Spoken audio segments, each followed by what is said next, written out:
Okay, we're here at the Lenoir City Library, and we have Mr. Ron Tilley. He is a 1956 graduate of Lenoir City High School. He is best known, though, for selling cars in Lenoir City for a few years, right? Quite a few years. Quite a few years. But there's much more to his story, and so we're going to dive right in. Where were you born? Born in Tellico Plains, Tellico Tennessee, Plains. 1938. Okay, but you moved to Lenoir City in? Moved to Lenoir City in Or how old were you? starting freshman year in high school. Okay, okay. So which community did you move to in Lenoir City? 7th and 8th Avenue in that area. Okay, so basically downtown area. Right. Okay. So what was that community like in those days? Pretty simple. A lot of families. And Tell me about your family. I had a brother and who was 9 years younger than me, who incidentally got an award over the weekend for being an outstanding citizen in Knox. Really? Knox County. I worked for KUB. Okay. Yeah, his name was Richard. Okay. What did your parents do? Worked for Charles H. Bacon, both of them. Yeah. Right down the road here. What were their names? Wesley and Lucy Tilley. Okay. So what made them special parents? Well, they were old-fashioned and always made sure that we had whatever we needed, even though we didn't have much. But they were both active in church.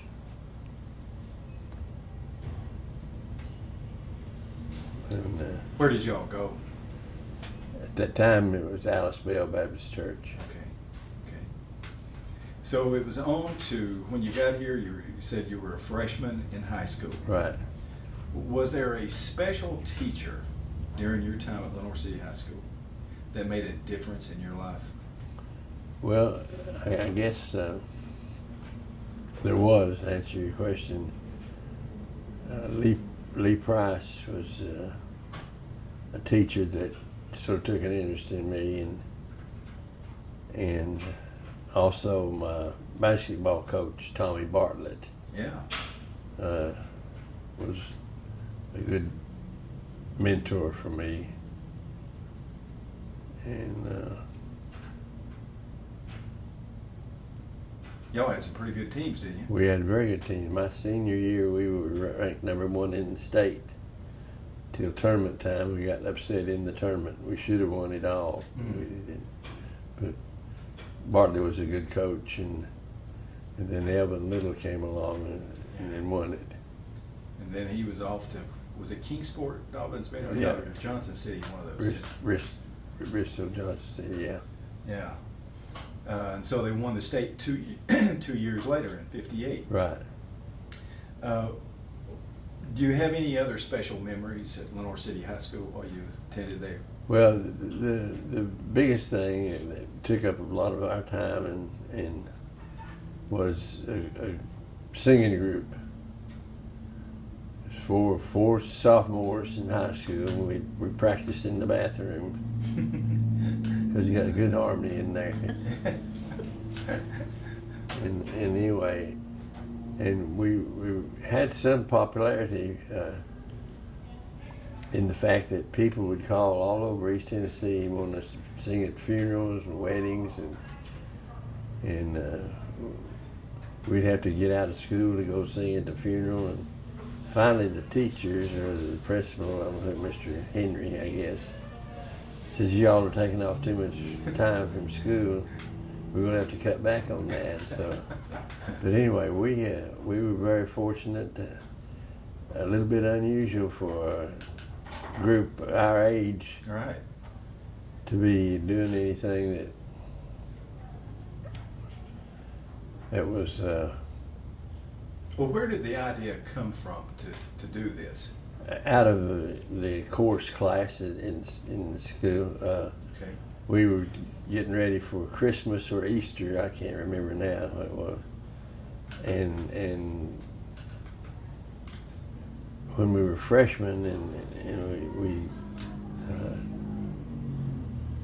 got the music ready and sang, and then they began to ask us to sing at class reunions, and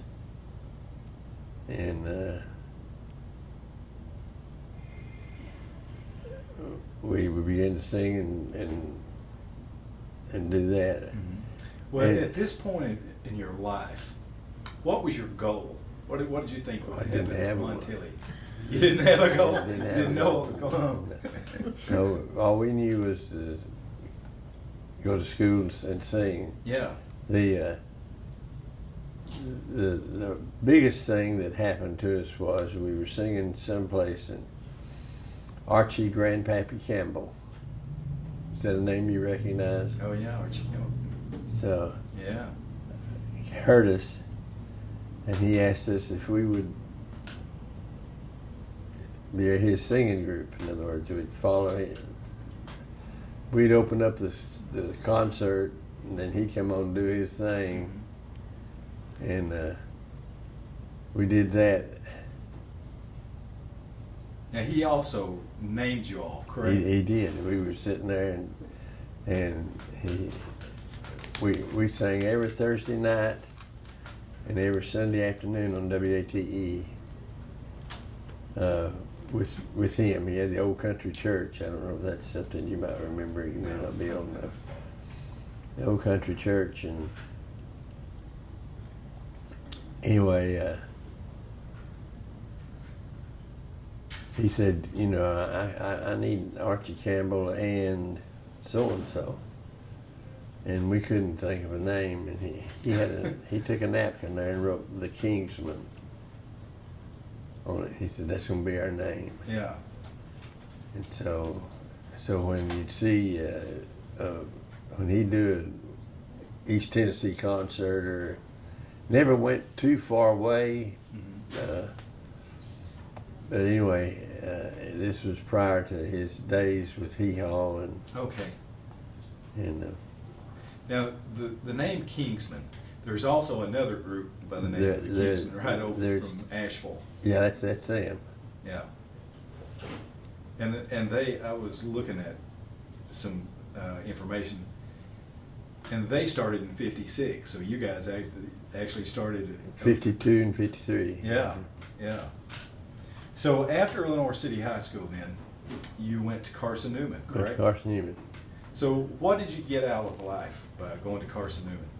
Well, I played a little ball and really got involved with the church during that period of time.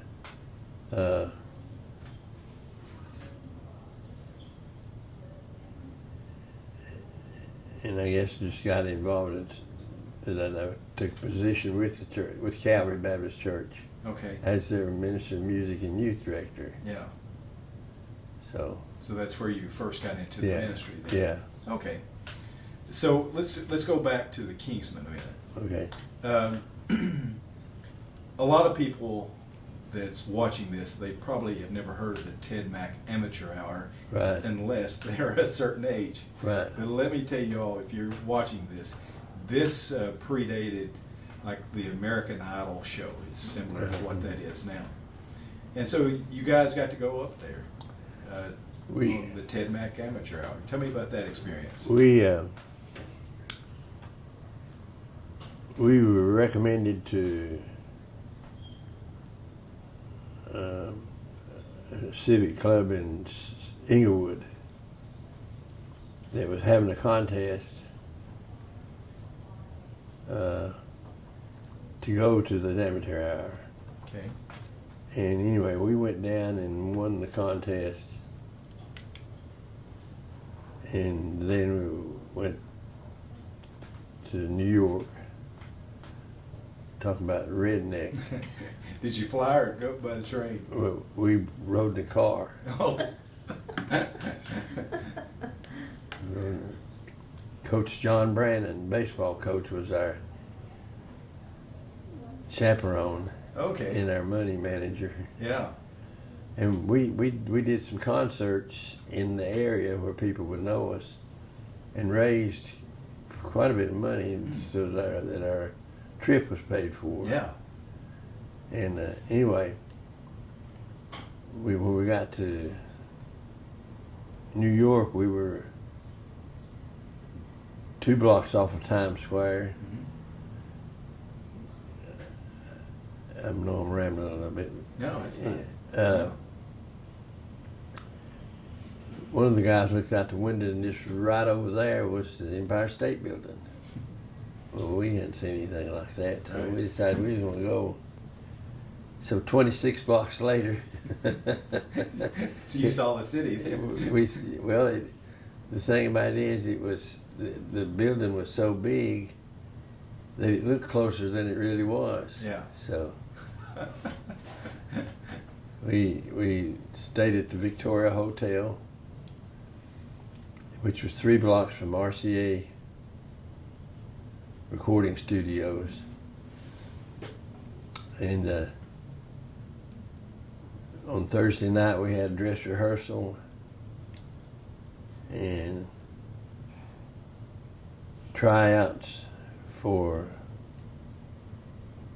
So we became what they call an alternate, first alternate. Okay. I had a little black boy that was playing the drums that stole the show. Mm-hmm. And Make it on TV though? well, yes and no. That summer they called us and said, we want y'all to come on. Well, at that time, Ken Hickman, who was one of the group, was off to college. Buddy Seymour, which is one of the group, was off to college. And it's just me and LD here in Lenoir City. Okay. And we never could put together the group to go to New York, so we had to turn it down. Oh. But we did get the invite. Mm-hmm. So, and we had, since we were separated and everything, we hadn't been singing together.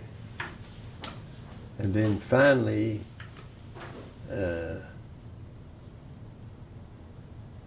LD and myself and Hickman kept piecing the thing together, and we finally come up with some songs and sang a few places during reunion time. The school, the class of '56, started a program, sponsored a program that anybody that went to the class in the '60s could come to the reunion, and then we'd do a concert.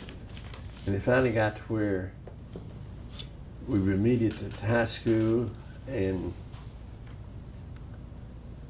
if you sang or you played an instrument or whatever, you'd be a part of the program. Okay. And so we began to do little concerts every reunion, and that went on till we grew out of that and had to go to Calvary Baptist Church Okay. to have enough room for the people. And we did that for I don't know how many years. Just recently it started dying off. And How many of those men are still living? 2, Okay. 3. Really, yeah, Three of the four. Okay. 3. LD Young, Ken Hickman, and Buddy Seymour? myself. Okay, so Buddy is the one who's passed away. Yeah, Buddy Seymour. yeah. How long did the group stay together? Well, we continued to sing together, not on a regular basis, Right. but every reunion we'd do a concert. Okay. So most of the people probably watching this, they probably remember you best about selling cars. I wouldn't be a bit surprised. That's Yeah. So how did you get into the car business, automobile sales? I was a banker, Oh, okay. and one of my customers was a car dealer, Mhm. and he said, "Why don't you come to work for me?" And I said, "Well, I don't know nothing about selling cars." He says, "You'd be a natural." But anyway, so I went to work for him and just come up through the The ranks. ranks, and eventually ended up being able to have my own dealership. Yeah. So how long were you in business? I want to say 63, 64. Okay. In the 60s. Yeah. Okay. Yeah, that gives us Yeah, a that's reference point of it. So what's the most rewarding part about that business? Well, you make a lot of friends if you do business right, Yeah. and you have people say, well, and it still happens. We go out and say, well, hey, Ron Tilley, you sold me a truck in 19, and that happens Still happens. about every time we go out. Yeah. So So what is the key to being a successful car salesman? well, I think probably the main thing is treating people right. Okay, let's get into your career in the music ministry. I saw in the paper where you had been in the music ministry for 72 years. 70 years. And there were different churches, and your last church was right up here on the hill at Calvary Baptist Right. in Lenoir City. So what was the key to being successful in this role? Loving what you do. I really enjoyed being involved at the church and with especially the music part of the church.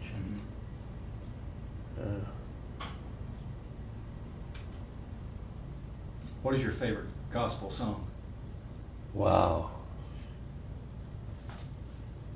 Probably How Great Thou Art. Yeah. How many funerals would you say you've done Oh, in your lifetime? gosh. Hundreds? Oh, Yeah. gosh. Hundreds. I'm sure you worked for different pastors, but which pastor was the most influential? A.A. Carlton. Okay, A.A. Carlton. A.A. Carlton. Why is that? He's the one that suggested and guided and got me started on that road.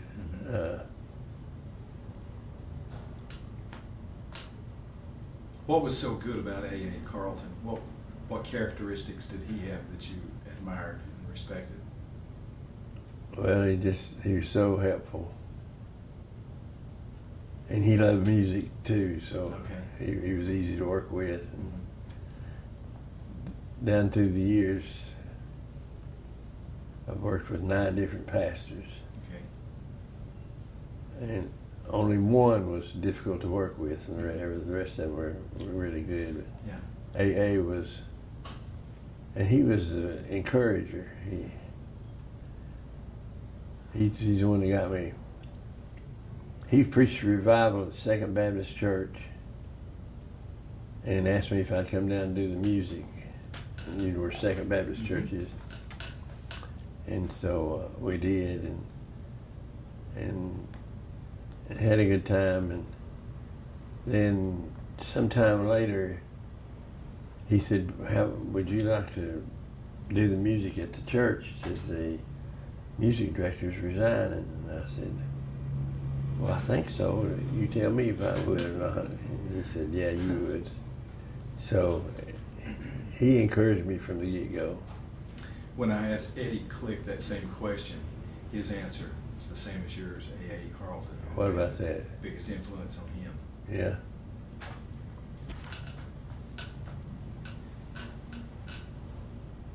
A while ago, we saw a newspaper article that you helped form the Boys and Girls Club here in Lenoir City, Right. correct? Right. How did that come about? Tell me your memories of that. Well, when I was in Knoxville, living in Knoxville, and I was general manager of the Chrysler store, the Boys and Girls Club was just 2 blocks over from where the dealership was. And anyway, I worked out a deal with the Boys and Girls Club that if they let my guys, after they got off work, come over there and work out, then I'd furnish them a van to travel in to play their ball games. Okay. So that began to be a beginning of a real good relationship. And we continued that for a long time, and our friendship and commitment grew and everything, and eventually I was instrumental in helping them buy Central Baptist Church. Not Central Baptist, Central Methodist Church. Central Methodist. And downtown here. Anyway, then eventually they named the building after me. So Wow, that's an honor. yeah, I did. What an honor Great that honor. is. So anyway, if you go down there now, you'll see this picture and sign and all the. Yeah, But anyway, that's great. That is. Outside of Reverend Carlton, who in your life, especially early on in your life, who was influential in helping form you to what you are today? Either one of your parents? both of the parents would have had an influence, not any more than AA. Yeah. Daddy continued to go to Bell Avenue, and my mother went to 6th Avenue. Really? They went to different churches. Well, you have accomplished many things in your life. Which thing are you the most proud of? Wow.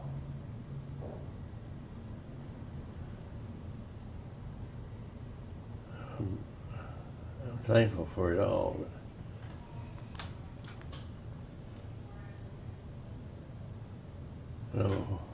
My first wife died, and I guess